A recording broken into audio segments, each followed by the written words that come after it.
Cara cerdas untuk mempertajam fokus penelitian. Induksi analitik.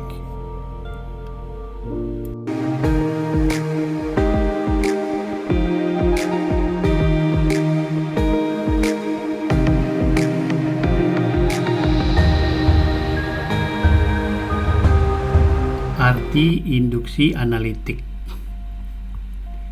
Aslinya, induksi analitik berarti pencarian universal.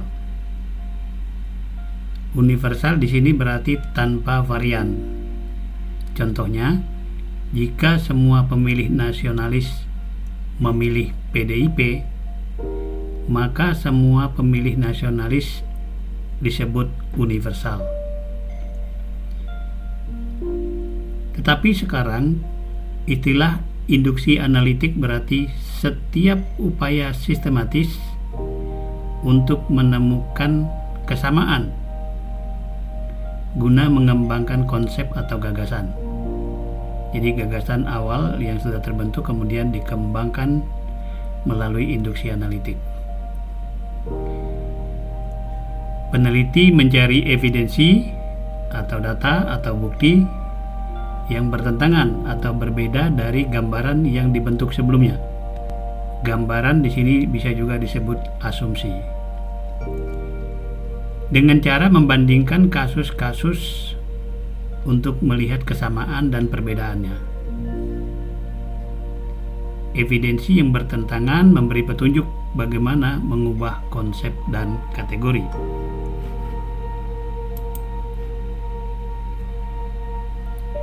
Kalau kesamaan tidak dapat ditemukan, maka kemungkinannya ada dua. Yang pertama, kategori terlalu luas dan terlalu heterogen, sehingga harus dipersempit. Dan yang kedua, si peneliti harus meneliti kembali evidensi, data, dan merekonseptualisasikan kesamaannya. Jika ditemukan kasus negatif, meskipun sangat penting, bisa saja dikesampingkan jika kategorinya dipersempit. Sebagai contoh, kita lihat penggunaan induksi analitik yang dilakukan oleh Jack Katz. Jack Katz membuat induksi analitik tentang pengacara bantuan hukum. Itu pengacara yang membantu orang kecil, pengacara LBH. Banyak pengacara bantuan hukum cepat berhenti, yaitu berhenti sebelum 2 tahun, sering demi penghasilan yang lebih besar. Pertanyaannya, mengapa mereka cepat berhenti? Di sini Katz membandingkan pengacara yang berhenti sebelum 2 tahun dan yang tetap bertahan lebih dari 2 tahun. Asumsi awal adalah bahwa semua pengacara yang berlatar belakang aktivis politik tetap bertahan, artinya lebih dari 2 tahun. Tetapi ternyata ada juga beberapa yang bertahan meskipun tidak pernah menjadi aktivis politik. Dan sebaliknya, ada mantan aktivis yang berhenti sebelum 2 tahun. Nah, kenyataan ini disebut evidensi negatif atau evidensi yang berlawanan. Di sini ada tabel contoh hipotetis induksi analitik dari Jack Katz. Tabel ini terdiri dari beberapa kolom dan baris. Baris itu memuat 30 kasus, yaitu 30 lawyer atau pengacara bantuan hukum. Kemudian kategorinya 1, 2, 3, bertahan lebih dari 2 tahun sebagai lawyer bantuan hukum, kemudian kerja frustratif, kerja dengan status rendah. Konsep penjelasnya juga ada 3, yaitu mantan aktivis politik maksudnya, orientasi reformis, dan lingkungan kehidupan sosial yang mendukung orientasi reformis. Di jawaban atas atau keterangan pada kolom-kolom itu hanya ada dua, yaitu iya dan tidak. Sekarang kita coba membaca tabel ini. Yang pertama, ada banyak pengacara bantuan hukum yang membantu orang miskin berhenti dalam kurang dari 2 tahun. Pertanyaannya, mengapa? Spekulasi adalah pengacara yang mantan aktivis politik bertahan lebih dari 2 tahun.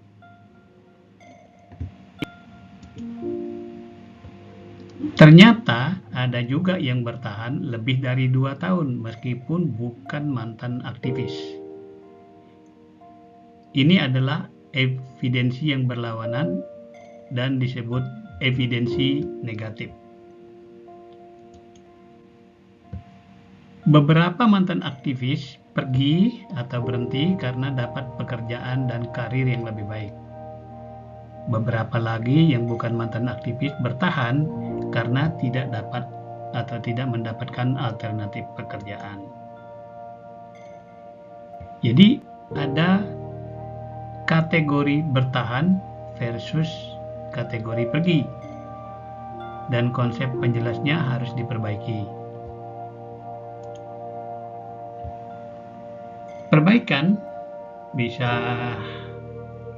dilakukan sebagai berikut. Yang pertama, tidak lagi membandingkan yang bertahan dan yang pergi, bukan komparasi. Yang kedua, fokus pada alasan bertahan saja. Dan yang ketiga, mempersempit kategori pekerjaan frustratif menjadi pekerjaan berstatus rendah.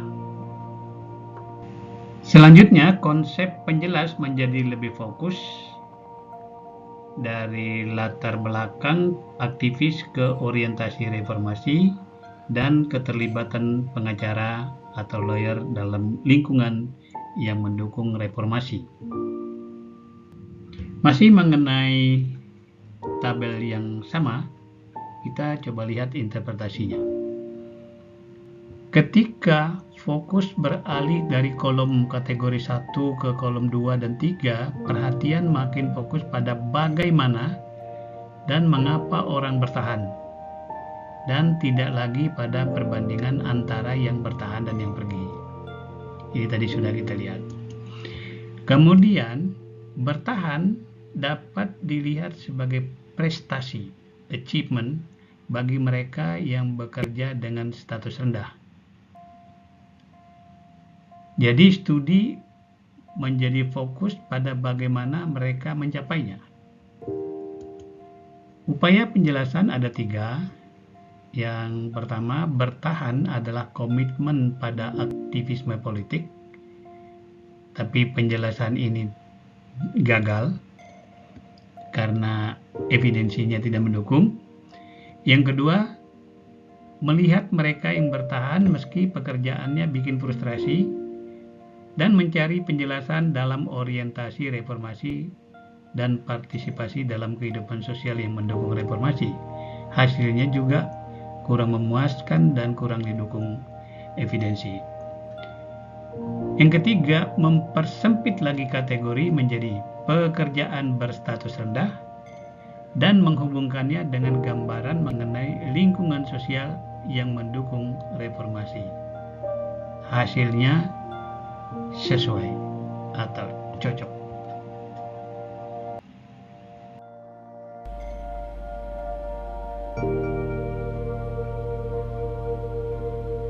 Induksi analitik tidak dimaksudkan untuk mencari kecocokan sempurna seperti pada contoh hipotetis tadi, karena itu tidak selalu mungkin, melainkan untuk memantapkan konsep yang memberi pemahaman mendalam mengenai subjek penelitian.